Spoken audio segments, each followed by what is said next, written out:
Actually, a year and a half na siguro. Um,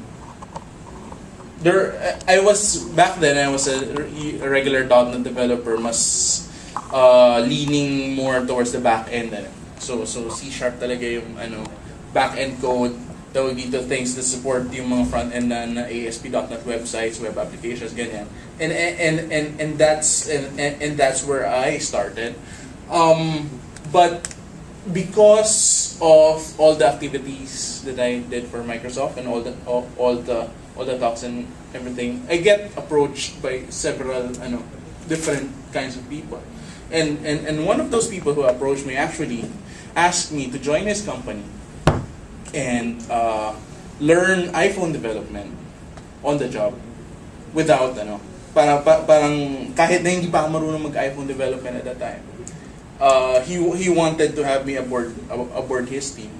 So I joined his company to learn iPhone development and was able to to establish a career on that.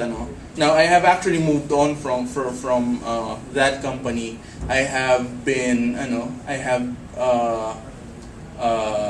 entered another contract after that, and then after that, neto May lang, I joined another company again. Pero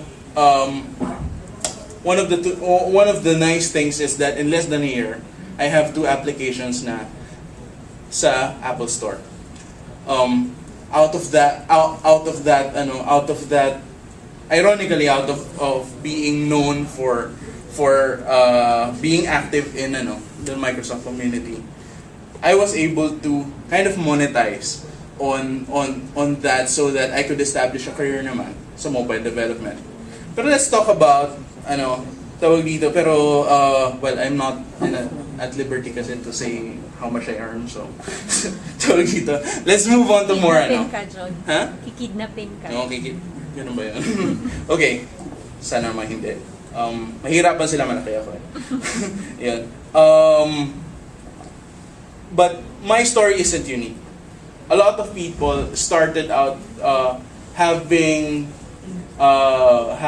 little knowledge or tawag dito, they really just gambled on the iPhone market and made it big with varying degrees of success.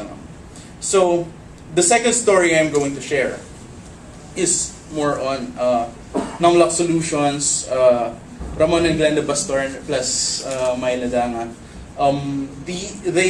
Numlock Solutions is a company that makes both iPhone and Android applications at the moment. So they started in 2009, and the only way that they started really was that they made applications. Yun. So sabi nga nila ni Paul, as Paul mentioned, it's $100 to register dun sa iPhone developer program. I think it's something similar to the Windows Phone developer program, only it's not yet really available sa locally. But anyway, I'll discuss it later. oh sige, okay, Sandra will clarify later. Okay, so they started in 2009. They just made a simple app. It's called WalletWiz. I forgot to put the name of the app. Anyway, tawag dito. WalletWiz was parang budgeting app. It was a budgeting app, and then it was followed by StreetSmart. It's a crowdsourced na traffic update application. And both of these started sa iPhone. Pero the nice thing about having your own app sa tawag dito sa App Store is that you could use this to demonstrate your skill.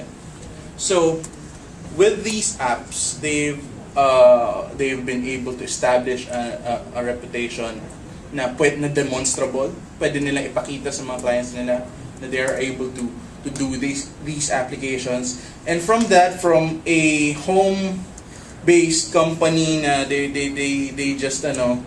just started yung silang dalawa lang. Initially, alam ko si Ramon lang and his wife, Glenda, and then later on yung si Mai sumama na from a small home-based as far as I know, home base na sila nagsimula they now hold office in Ortigas. They're hiring more Android and iOS devs. So I guess this also harks back to dun sa experience ni Paul na yun. Ang hirap yun, business. Setting up a business is hard, but it's possible. It's from via mobile games, it's possible. Okay, sige. And then finally, this is actually a very short presentation lang. Finally, i-expand ko yung pinakita sa inyo kanina na infographic ni Paul Gadi about Kuyi Mobile, si Eric Gariblas. This is actually a very nice example of kasi siya lang yung nagpakita kung paano niya build up yung company niya. He loves mentoring online So in April he came out with that infographic. Ilalabas ko ngayon lahat. yung buong na yun, infographic. So started yung April 30, 2009. Yan. So from the start, syempre, meron na siyang what you call this, marketing na channels. Meron na siyang website, meron siyang Twitter account for it, meron siyang Facebook page for his company, and then he started making games. Now, kailangan ko i-clarify. Eric has also been just like Paul. They have been developing games for a long time before they entered yung game industry. Okay, and his first app, the first app that he came out with was Card Drop. So this is the regular, what do you call this? This is the regular model ng application development on online stores, Apple stores, or even yung Android, is that you make a game, you sell it sa para marketplace or sa app store nila, and you try to get a profit from that. This infographic was made in April 2011. So in 2 years, ang copy sold to date lang niya is 11,321 copies. Now, at 99 cents a copy, maliit lang yun. Maliit na profit yun for 2 years. It's nothing compared to the 70 million downloads that Angry Birds got, di ba? So maiisip mo ba, is it really a way to be able to learn to earn money from the marketplace, yung straight na magpo-publish ka na ng game. And that's probably what he was thinking at that time. It's probably not very profitable. You have to find other ways to earn from your games. So he went on to what do you call this? He joined Cydia and so forth, and he went on with a second application. And this time he used the freemium model plus AdMob. Okay, what is yung freemium model? Parang ang ano dyan is you have your application na gusto mo i-promote. Habang pinopromote siya, free mo na siya. And then later on, it was converted to a $1.99 na paid application. And so Eric started experimenting with ads on his games. So yung AdMob is, na-acquire sila ng Google AdSense. So that was the time na it really paid off kasi his revenues went up by 120%. And then moved on, other apps, ito yung pinakita kanina ni Paul, yung JumpBot, JumpRope, and FlyTap. And he just wanted to experiment with yung different models, free na may ads, may bayad, may ads, tawag dito, tawag dito, walang ads, and etc. So, what was the lessons that he learned, And these are the features that contributed to his revenues, So, cross promotion is very important. If you're making, hindi ka magbubuhay na isang game lang ang ginawa mo. So even Rovio Mobile, kahit marami pa rin nag-download na Angry Birds, yung original na Angry Birds, you want to continue making more games that they would that they would what you call this, that they would pay for, so that continues yung continuous yung revenue mo.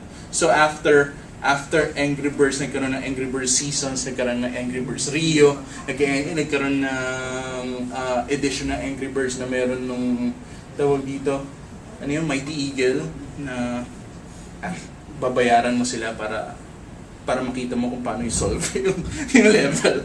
Things like that. So you have to find ways to continue convincing your customers to pay you something, diba?